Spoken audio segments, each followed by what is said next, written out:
So the season's starting to wrap up and end of season awards are at the top of coaches' minds, clubs' minds, and it's such a big deal for kids. A few different comments about this from our video about the top goal scorer award, and it's raised a few points such as all players getting awards. And I think this massively comes down to what age you're coaching at and maybe perhaps what your club's sort of philosophy is on it as well.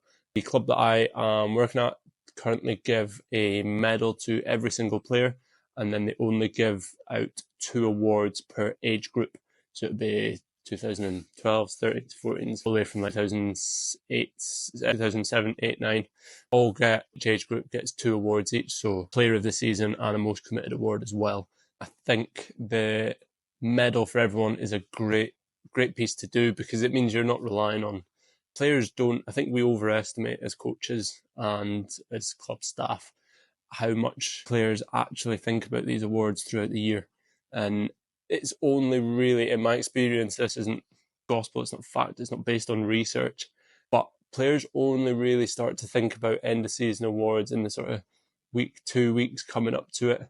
My player probably thinks about it a little bit more because I will chat to her about what's happening and what her plans are for the awards night and stuff like that. But it's not something that they're thinking about throughout the year. This top goal scorer and stuff. Now, top goal scorer is possibly different, where if players are on a bit of a good scoring streak through the start of the season, then they maybe do start to think about it a little bit more, and it is on the back of their mind, can I reach those targets and can I achieve top goal scorer? And that's a little bit different because it's based on fact. So if somebody's aiming for top goal scorer, it's based on numbers, it's not subjective. Whereas when we're looking at players, player, parents, player and coaches, player, all these kind of things, they're all subjective and they're all down to personal opinion.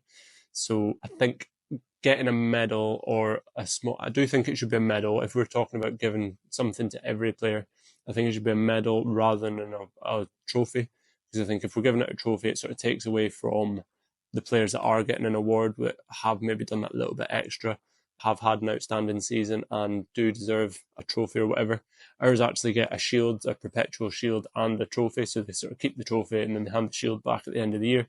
So it can go on to the next player. And it's great to look back at them and they can see what company they're in with some of the players that are on there. And there's some fantastic ones. And I think that's a really nice way to look at it, especially the girls that are playing up and down years. They can sort of see people that they've maybe played with and stuff, and see what kind of level they're operating at, which is great. Gives them something to aim for as they progress through the age groups and get older.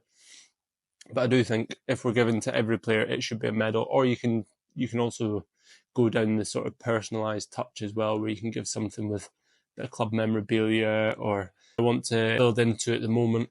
And something that I'm sort of actively looking at bringing out as a product is sort of match day programs, where it's a bespoke program that you would get at a football match, where it's basically got all your team details and it'll have a rundown from the season and all that kind of stuff, maybe a bio of each of the players, that type of thing. So currently looking at something like that where clubs could sort of purchase it and we'll manufacture it and send it out to them, and then they can give them out as an end of season gift.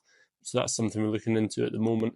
And it's just a nice little touch. And it doesn't take anything away from those that are winning awards. They would still get their medal and stuff. So the season awards I think we overhype them for what they actually are. I think we give them a lot more thought than players probably do until the night of the awards or the week running up to them.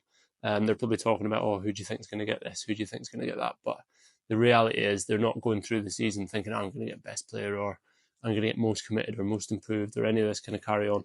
They're just playing the game and they're just turning up and they're going through the motions. That sounds a bit, it's not on their mind. It's not something they're actively aiming towards. I think all we can do is push them to do the best that they can and then give them a good night at the end to celebrate it.